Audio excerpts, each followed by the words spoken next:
तुमचे जे आवडीनिवडी आहे याच तुम्हाला यशाकडे नेणारे की अपयशाकडे नेणारे ह्या ठरवतात. मला जगावेगळं काहीतरी करायचं आहे. जगावेगळं करणं म्हणजे जगाच्या विरोधात करणे आहे का, प्रकृतीच्या विरोधात करणे आहे का? की यशाची जी व्याख्या आहे ती व्यक्ती परत्वे बदलवतात लोक, पण ती तशी नाही आहे. आज आम्ही यश म्हणून जे म्हणतो ते म्हणजे पैसा आहे, श्रीमंती आहे, नाव आहे, सत्ता आहे, मानसन्मान आहे, हे सगळं आमच्या दृष्टीने यश आहे. ज्यांच्याकडे ते आहे आज ते सुखी आहे का? यशाची व्याख्या ही आहे मित्रांनो, ज्या गोष्टी केल्याने तुम्हाला खूप आनंदित होता आणि खूप असं एकदम उत्साहित होता, तुमचं मन उचंबळून येतं, तुमचं अंतःकरण भरून येतं, तुमच्या डोळ्यामध्ये आनंद अश्रू येतात, ती गोष्ट तुमच्या जीवनात येणे म्हणजे यश. तुम्हाला तुमच्या जीवनामध्ये जर यश हवं असेल तर सर्वात मोठी अडचण कोण आहे? तुम्ही स्वतः आहे. म्हणून जीवनामध्ये यश जर मिळवायचं असेल ना तर तुम्हाला स्वतःला पहिलं काय करावं लागेल? रिकामं करावं लागेल. अहंकाराला जाळण्यासाठी वापरा, जळण्यासाठी नाही, नष्ट व्हायला लागला. या जगामध्ये जर तुमचं यश, तुम्हाला जर मोठ्या प्रमाणात यश मिळत नसेल तर त्याचं एकच कारण आहे, तुम्ही स्वतः असेल. जे यश आम्हाला हवं आहे ते यश आम्हाला तेव्हाच मिळेल जेव्हा आम्ही आमचा अहंकार आणि मीपणा काय करू? शून्य करू. दुसऱ्याची सेवा करा, अहंकार विरघळून जातो. लहानांपासून थोड्यांचा आदर करा.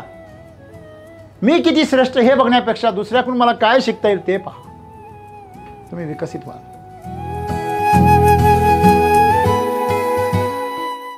मित्र हो, प्रत्येकजण यशासाठी लढत असतो. यश कोणाला नको आहे? सर्वांना हवं आहे. पण यशाची किंमत मोजायला किती जण तयार आहे? आम्हाला फूल हवं आहे पण त्याच्या अगोदर त्याला लागणारे जे काटे त्यांच्यापासून आम्हाला वाचायचे. ते काटे आहे म्हणून फूल आहे. तुम्ही जर फुलाचा तिरस्कार केला आणि फूल तुम्हाला नको असेल तर तुम्ही काट्यांपासून पण वाचू शकता. पण तुम्हाला फूल हवं आहे तर तुम्हाला काट्यांचा स्वीकार केला पाहिजे. काटे म्हणजे संघर्ष, काटे म्हणजे मनाविरुद्ध घडणाऱ्या गोष्टी. तुमचं जे डेली रुटीन आहे, तुमची जी दिनचर्या आहे, तुम्हाला ज्याची सवय झालेली आहे, अशा सगळ्या गोष्टींना छेद देणारी गोष्ट म्हणजे काटे. काटे म्हणजे तुमच्यासाठी जे काटे असतील ते कदाचित दुसऱ्यासाठी फुलं पण असू शकतात. बघा, एखाद्याला स्वीट डिश आवडते, दुसऱ्याला ती स्वीट डिश नको असते, त्याला हॉट डिश आवडते. रागीट माणूस असतो ना, त्याला गोड पदार्थ जास्त आवडत नाही. बघा तुम्ही,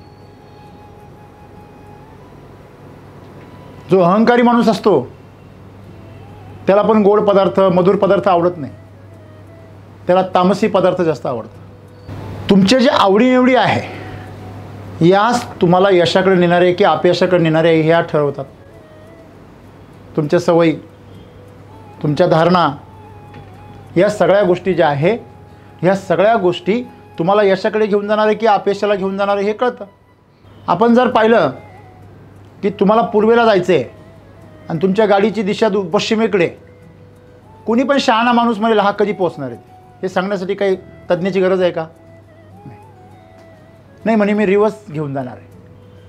अरे तू रिवर्स काय पोचणार आहे का? रिवर्स गिअरमध्ये तुम्ही पोचणार आहे का उद्दिष्टापर्यंत? मला जगावेगळं काहीतरी करायचं आहे. जगावेगळं करणं म्हणजे जगाच्या विरोधात करणे आहे का, प्रकृतीच्या विरोधात करणे आहे का? नाही.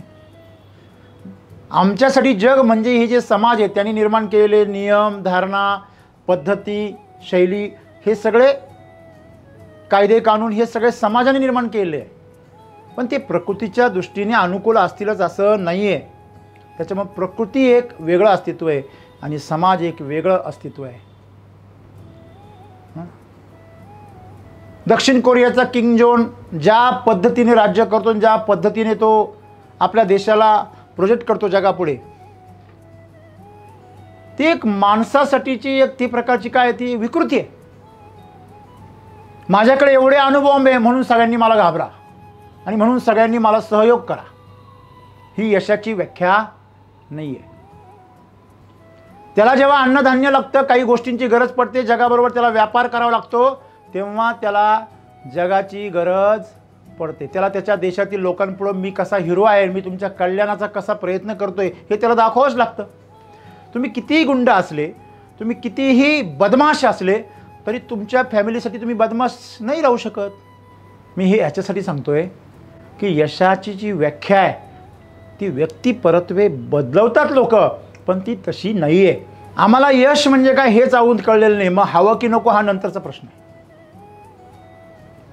मला सांगा, तुम्हाला कार चालवताच येत नाही आहे आणि मी कोणती कार घेऊ ह्या प्रश्नात तुम्ही गुंग झालेले आहात. एखाद्या शहाण्या माणसाने जर ऐकलं तर तो वेळच काढेल. अरे बावळ्या, एखादी जुनी पुराणी कार मित्राबरोबर घे, शिक, अनुभव घे, कोणती गाडी कशी असते चालवून पहा, तुझ्या गरजा काय आहे ते पहा आणि मग ठरव ना. म्हणजे तू उद्या एखाद्या सेडानमध्ये बसला का तुला सेडान आवडेल, SUVमध्ये बसला का SUV आवडेल, म्हणजे उद्या स्पोर्ट जाऊन किंवा रेसर कारमध्ये बसला का ती आवडेल. म्हणजे तुझ्या आवडीनिवडी जर तुझ्या अनुभवानुसार सारख्या बदलतच राहिल्या तू सत्यापर्यंत कधी पोहोचू शकत नाही. तुला यश मिळणं तर फार लांबची गोष्ट आहे. आणि म्हणून जीवनामध्ये तुम्हाला जे हवं आहे त्याची व्याख्या तर तुम्हाला माहीत पाहिजे, त्याच्याविषयी ज्ञान तर पाहिजे. आज आम्ही यश म्हणून जे म्हणतो ते म्हणजे पैसा आहे, श्रीमंती आहे, नाव आहे, सत्ता आहे, मानसन्मान आहे, हे सगळं आमच्या दृष्टीने यश आहे. ज्यांच्याकडे ते आहे आज ते सुखी आहे का? हे आमदार, खासदार, बिझनेसमॅन, हे मोठमोठे खेळाडू, हिरो, हे लोक पहा बरं तुम्ही, आज त्यांची काय परिस्थिती आहे. नुसतं पक्षांनी तिकीट नाही दिलं तरी तो आकाशातून जमिनीवर कोसळतो धाडकन.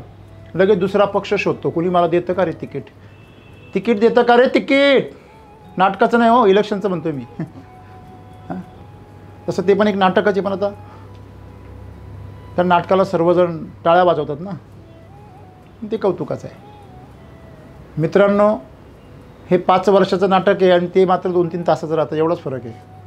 दोन्ही पण नाटकच आहे. शेवटी त्या भूमिकेतून कुठे यायचं आहे? बाहेर. पण बाहेर येताना कपडे उतरायचा फार त्रास होतो. ते पद सोडायचा, ते गव्हर्नमेंटची कॉटेज सोडायचं, त्या फॅसिलिटी सोडायच्या, त्रास होतो. सर्वांचंच आहे. अगदी एखाद्या ऑफिसर पदावर तुम्ही असाल, कुठल्याही तुम्ही बिझनेसमॅन असाल, जेव्हा तुम्ही तुमचं पद सोडून तुमच्या मुलाच्या ताब्यात देणार आहेत तेव्हा पण त्रास होतो. सिंगानियासारखे दुर्दैवी माणसांचं तर फार अवघड आहे. त्यांचं तर जिवंतपणीच पोरांनी काढून घेतलं सगळं.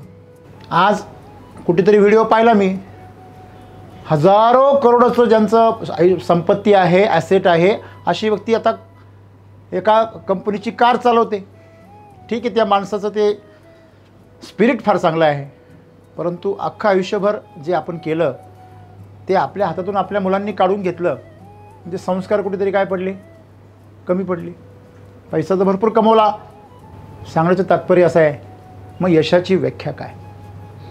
यशाची व्याख्या ही आहे मित्रांनो, ज्या गोष्टी केल्याने तुम्हाला खूप आनंदित होता आणि खूप असं एकदम उत्साहित होता, तुमचं मन उचंबळून येतं, तुमचं अंतःकरण भरून येतं, तुमच्या डोळ्यामध्ये आनंद अश्रू येतात, ती गोष्ट तुमच्या जीवनात येणे म्हणजे यश.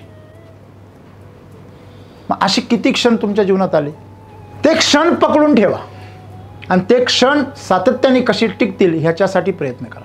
तर तुम्हाला असं लक्षात येईल की जेव्हा तुम्ही दुसऱ्यासाठी काहीतरी करता ना तेव्हा आनंद होत असतो.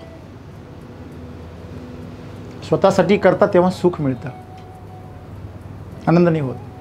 सुख तुम्हाला काही वेळानंतर कंटाळा आणतं, नको वाटतं. एखादी गोष्ट खूप आवडली आणि ती जर भेटायला लागली, सगळ्यात जास्त सुख खाण्याचं, पिण्याचं, भोगण्याचं, अजून दुसरं काय सुख? अगदी लव्ह मॅरेज झालेलं असलं आणि तो जर घरच सोडत नसेल तर ती शेवटी बिचारी ती पण त्याला म्हणते, अरे जा ना काहीतरी काम कर बाहेर जाऊन. कमीत कमी तू जरा 4-5 तास बाहेर गेला तर मला तुझी कमीत कमी आठवण तरी येईल. ती पण यायची बंद झाली. म्हणजे एखादा पदार्थ तुम्हाला आवडत असेल, तो जर सारखा सारखा मिळायला लागला, अगदी 5 स्टार हॉटेलमधला का असेना, तर नंतर तुम्हाला त्याच्यापासून काय येतो? कंटाळा येतो. काय तेच तेच तेच तेच. सुख हे बोरियत निर्माण करतं, आनंद बोरियत निर्माण नाही करत, तो संपूर्ण असतो. सुखात माणूस जास्त जेवू शकतो, आनंदात मस्त जेवण करणं येते. आनंदामध्ये भोग नकोच असतो. नीट लक्षात घ्या मी काय सांगतो. आनंदामध्ये भोगाची अपेक्षा नसते आणि जो आनंद तुम्हाला मिळतो ते तुमचं यश. ठीक आहे, चला आपण सांसारिक जीवनामध्ये पण यश मिळूया, की एक पद मिळालं, एक प्रतिष्ठा मिळाली, एक करिअर निर्माण झालं, तुमच्या हातून एक चांगलं कार्य घडलं, समाजाची सेवा घडो ना घडो पण तुमची काहीतरी अचिव्हमेंट झाली, हे तुम्ही यश म्हणता. ते यशसुद्धा जीवनामध्ये तुम्हाला तेव्हाच मिळेल जेव्हा तुम्ही स्वतःवर काम कराल, शरीरावर आणि मनावर, बुद्धीवर, तुम्ही शरीराला सक्षम बनवाल, शरीरामध्ये कौशल्य निर्माण कराल, तुमच्या मनाला सक्षम बनवाल, बुद्धीची क्षमता वाढवाल, निर्णय क्षमता नवीन निर्माण करण्याची तुमची बुद्धिमत्ता, प्रतिभा, या गोष्टी जेव्हा तुमच्या विकसित होतील तेव्हा तुम्ही सांसारिक जीवनात सुद्धा यश मिळवाल. भले ते तुम्हाला सुख देणार आहे, टिकणार नाही आहे, पण मिळेल. सांसारिक यश मिळवण्यासाठी सुद्धा सद्गुरू आज जे कोट आम्हाला सांगतात, जे संदेश देतात, संदेश काय आहे? तुम्हाला तुमच्या जीवनामध्ये जर यश हवं असेल तर सर्वात मोठी अडचण कोण आहे? तुम्ही स्वतः आहे. तुम्ही स्वतः अडचण नसलं पाहिजे. कारण प्रकृती तुम्हाला यश देण्यासाठीच जन्माला घातलंय ना. आपण काय म्हणतो, 3 इडियटमध्ये आम्ही पिक्चर ज्यावेळी सुरुवात केली तेव्हा काय बघितलं की अरे तू जन्माला आला तेव्हा लाखो करोडो शुक्राणूंमधून जो शुक्राणू अंडाशयापर्यंत पोहोचला तो तू आहेस. म्हणजे तू जन्मतःच विजेता आहे. काय विजेता? तुला अजून काय यश पाहिजे? प्रॉब्लेम असा आहे, समस्या ही आहे की आमच्या यशामध्ये आम्ही अडथळा आहोत. आम्ही स्वतःला काय बनवलं पाहिजे? माध्यम बनवलं पाहिजे. आम्ही स्वतःला साध्य करणारा कर्ता बनवतो. आम्ही स्वतःला काय बनवलं पाहिजे? माध्यम. मला सांगा, तुमच्या शरीरामध्ये अन्न जर अडकून राहिलं, ते पुढे सरकलंच नाही, तर तुमचं जीवन कसं होईल हो? थोडी कल्पना करा बरं. कसं थोडी फिलिंग तर आणा. तसं तर थोडंसं फिलिंग आणा की तुम्हाला 2-4 दिवस झाले टॉयलेटलाच होत नाही. जेवण तर जाते पण टॉयलेटलाच होत नाही. शेवटी जेवणसुद्धा काय होईल? बंद होईल. तुमचं पोट काय होईल? फुगेल. आणि भयंकर असे काय होतील? तुम्हाला आजार होतील, इन्फेक्शन होईल. तुमच्या पोटामध्ये किडे तयार होतील, तुमच्या पोटामध्ये विषाणू तयार होतील. आणि जे तुमचं सुंदर असं शरीर आहे ते कुरूप होईल, रोगट होईल. बरोबर आहे ना? असं आहे ना की असं आहे की नाही? म्हणजे मार्ग मोकळा असेल, अन्न आलं आणि गेलं, असं जर असेल तर तुम्ही निरोगी आहे. असं म्हणतात, लॅट्रिन एवढी जर तुम्हाला वेळ जर तुम्हाला जर टॉयलेटला लागला तर तो निरोगी माणूस समजावा. 2 मिनिटामध्ये माणूस बाहेर आला पाहिजे. लोक तिथे जाऊन समाधी घेतात कधी कधी. ध्यानधारणा करतात, पेपर वाचतात, मोबाईल नेतात, 5-50 रील बघतात. रील बघता बघता हे पण विसरून जातात का आपण कुठं बसलेलो आहे. त्यांना असं वाटतं आपण सोफ्यावर बसलेलो आहे. मित्रांनो, अशा प्रकारची जीवनशैली जर तुमची असेल तर तुम्ही एक रोग आहात. यश तर फार लांबची गोष्ट आहे. म्हणून जीवनामध्ये यश जर मिळवायचं असेल ना तर तुम्हाला स्वतःला पहिलं काय करावं लागेल? रिकामं करावं लागेल. आणि जेव्हा तुमच्यामध्ये नम्रता येत नाही आहे, तुमच्यामध्ये ग्रहणशीलता येत नाही आहे, तुमच्यामध्ये सौजन्यशीलता येत नाही आहे, तुमच्यामध्ये विनयशीलता येत नाही आहे, ग्राहकता येत नाही आहे. नम्र पाहिजे तुम्ही. जो घेणारा असतो ना त्याचे हात कसे असतात? असे असतात. असे. जो देणारा असतो त्याचे हात कसे असतात? असे असतात. मग घेणाऱ्याच्या खाली असतात, देणाऱ्याचे वरतून असतात. मग तुम्हाला जर घ्यायचं असेल तर तुम्हाला नळातून पाणी भरायचे, नळाच्या वर भांडं ठेवलं चालेल का? हां, असे अहंकारी माणसाचं असे, ते नळाच्या वर भांडं ठेवील, पाणी आलं पाहिजे मध्ये. मग बिचारा ते कुठून तरी नळी, बारीक नळी प्लॅस्टिकची घेऊन येतो आणि जोडतो. असे जुगाड. म्हणजे तुमच्यासाठी जर ही प्रकृतीमध्ये तुम्ही जर बिघाड करत असाल तर तुम्ही एक विकृत व्यक्तिमत्व आहात. तुम्ही विनयशील असलं पाहिजे. भेटल्यानंतर धन्यवाद म्हणजे विनयशील. 4 लाख रुपये कर्ज हवं होतं, 1 लाख रुपये भेटलं, धन्यवाद.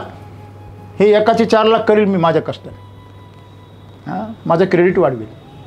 नाराज नाही आहे. कमी भेटला हरकत नाही. ही जी विनयशीलता आहे, नम्रता आहे, लीनता आहे, ग्रहणशीलता आहे, जे मिळेल ते ग्रहण करण्याची तयारी पाहिजे. बऱ्याच लोकांचं असतं, हां पाहू बरं काय म्हणतोय, हां काय, हां माहिती आहे माहिती आहे. तुला जर सगळंच पहिल्यापासून माहिती आहे तर तू मंदिरात जाऊन बस ना, लोकच तुझी पूजा करतील ना. हां, डायरेक्ट एखाद्या पदावर जाऊन बस, लोक तुझ्यासाठी संस्था काढतील. हा जन्मताच अध्यक्ष आहे, ह्याच्यासाठी संघटना नंतर तयार करू आपण. म्हणजे तुमचा जो मुद्दा आहे जीवनामध्ये यश मिळवण्यासाठी तुम्ही स्वतःला पहिलं काय बनवलं पाहिजे? रिकामं बनवलं पाहिजे, ग्राहक बनवलं पाहिजे. तुमच्यामधली जर प्रतिभा जागृत करायची असेल तर तुम्हाला दुसऱ्याकडनं काय करता आलं पाहिजे? घेता आलं पाहिजे. जोपर्यंत एखादं फळ झाडाकडून रस घेतं तोपर्यंत त्याचा काय होतो? विकास होतो, ते जिवंत राहतं. ज्या दिवशी ते फळ म्हटलं मी पिकलो रे, तो म्हणतो रस बंद, पड खाली. कळलं का तुम्हाला? म्हणजे यश जर मिळवायचं असेल तर तुम्हाला स्वतःला काय करावं लागेल? स्वतःची अडचण दूर करावी लागेल. मी ही अडचण आहे यशामध्ये. तुम्हाला यश मिळत नसेल ना, तुमचा मी अडचण आहे. मी म्हणजे अहंकार. मी म्हणजे माझं, माझं जे काही ज्ञान आहे, माझी बुद्धी आहे, माझी हुशारी आहे, माझा चांगुलपणा आहे. माझा चांगुलपणाचा सुद्धा अहंकार असतो, तो तर आणखीन भयंकर असतो. एखादा वाईट माणूस असेल, चुकीचा असेल, तो चुकत असेल, अज्ञानी आहे म्हणून अहंकारी आहे, विषय सोडा. पण जो खरोखर चांगला आहे त्याला चांगलेपणाचा पण अहंकार होतो. शेवटी अहंकार चांगलेपणाचा असो नाही तर चुकीचा असो, वाईटपणाचा असो, तो अहंकारच आहे. अग्नीच्या बाबतीमध्ये उदाहरण घ्या किंवा विजेच्या बाबतीत कुठल्याही गोष्टीमध्ये घ्या. अग्नी तुमचं अन्न पण शिजवतो, तुम्ही बसा त्याच्यावर, तुम्हाला पण शिजवी. अहंकार असा आहे, अग्नीसारखा आहे. तुम्ही त्याचा व्यवस्थित वापर केला तर तुमचं कल्याण होईल. अहंकाराला जाळण्यासाठी वापरा, जळण्यासाठी नाही. कळलं? म्हणून जीवनामध्ये आपण स्वतः जे आहे हीच अडचण आहे. आणि आपण स्वतः ज्या दिवशी तुम्हाला तुमच्यामध्ये मी जर सापडायचा बंद झाला, तुमच्या संभाषणामध्ये मी जर तुमचा गायब झाला, तर समजून घ्या हळूहळू तुमचा अहंकार काय व्हायला लागला? नष्ट व्हायला लागला. या जगामध्ये जर तुमचं यश, तुम्हाला जर मोठ्या प्रमाणात यश मिळत नसेल तर त्याचं एकच कारण आहे, तुम्ही स्वतः. तुम्हाला असं कसं शक्य आहे? मीच माझ्या यशाला कसं काय अडथळा होऊ शकतो? ट्रॅफिक ज्यावेळेस ब्लॉक होते आणि वन साईड पूर्ण बंद होऊन जाते, ते सेकंड साईड पूर्ण रिकामी असते. भारतात नाही, परदेशामध्ये. भारतात केव्हा रिकामी असते? आपण तर रिकाम्या जागा भरण्यामध्ये एक नंबर आहे. पर मराठी शाळेपासून आपली प्रॅक्टिस आहे, बालवाडीपासून. रिकाम्या जागा, फिल इन द ब्लँक्स. आम्ही ब्लँक जागा ठेवतच नाही, तिला काही नसतं चिर करून तरी ठेवतो. हॅलो, कारण आम्हाला सांगितले रिकाम्या जागा भरा. ती सवय आम्हाला अजून आहे. आम्ही रस्त्यावर सुद्धा रिकामी जागा ठेवत नाही. हॅलो, आपल्या आजूबाजूला सुद्धा रिकामी जागा ठेवत नाही. लोक बघा अतिक्रमण कशामुळे येतात? रिकाम्या जागा भरा. अतिक्रमण म्हणजे काय? रिकाम्या जागा भरा. मग त्या रस्त्यामध्ये ज्याला घाई असते ना, तो ओव्हरटेक करतो आणि रॉंग साईडनी पुढे जातो. पुढे गेल्यावर असं कळतं का हा जो लवकर गेला ना पुढे, ह्याच्यामुळे तिकून येणारी लाईन ब्लॉक झाली आणि मी इकडून जाणारी लाईन आहे त्या लाईनमध्ये अडकली. याला गच्चा असं म्हणतात गावठी भाषेमध्ये. सगळा खेळ एकत्र. बिचाऱ्या पोलिसांना तो गच्चा सोडवता काय होतं? नाकी 9 येतात. मला सांगा, एखाद्या मंदिरामध्ये आतमध्ये गाभाऱ्यामध्ये गेलेले जे दर्शनार्थी आहे, जे भक्त आहे, त्यांना जर बाहेरच नाही येऊन दिलं तर बाहेरचे मध्ये कसे जातील? पण आपले माणसं एवढे हुशार आहेत, थांब मध्ये, थांब, मला घुसू दे. तो घुसतो कुठं? गाभारा फोडतो का काय? म्हणजे आपणच आपला अडथळा आहे. आपणच तिथले काय आपल्यासाठी अडथळा आहे. अहंकारी माणसाचा असा आहे, तो स्वतःसाठी अडथळा असतो. पण त्याला हे कधीच कळत नाही आणि लोकांचंच ऐकून तो कधी ऐकतच नाही. अहंकारी माणसाने कधी कोणाचं काही ऐकलंय नाही आणि म्हणून त्याला अज्ञानी असं म्हणतात. मला जे माहिती आहे ते या जगातलं सर्वात शेवटचं ज्ञान आहे. आता शेवटी तू जर ज्ञानी आहे तर तू दुसऱ्या ज्ञानाचं केव्हा ऐकणार आहे? एका म्यानामध्ये तलवार एकच, बरोबर आहे? मग ही समस्या आहे. आणि म्हणून आपल्याला जीवनामध्ये फार सोपं आणि सुंदर सूत्र सद्गुरूंनी आम्हाला सांगितलं की तुम्हाला जर यश हवं असेल, भले ते आध्यात्मिक क्षेत्रामध्ये नसू द्या, तुमच्या सांसारिक जीवनामध्ये असू द्या, तुम्ही अडथळा आहे. म्हणून आपल्या मराठीमध्ये फार सुंदर म्हण आहे, अति शहाणा त्याचा बैल काही रिकामाच राहतो. जो दुसऱ्यामध्ये सारखी खोड काढतो ना, असंच पाहिजे तसंच पाहिजे, तो रिकामाच राहे. मग अति शहाण्याचं आयुष्य काय रिकामच राहतं. तो फक्त स्वतःच्या मनातल्या मनात शहाणा असतो. तो सोडून त्याला दुसरं कोणी शहाणा म्हणत नाही. आणि जे काही म्हणतात ते त्यांनी पाळलेले असतात. बिचाऱ्यांना काही पर्याय नसतो म्हणून त्याला म्हणतात.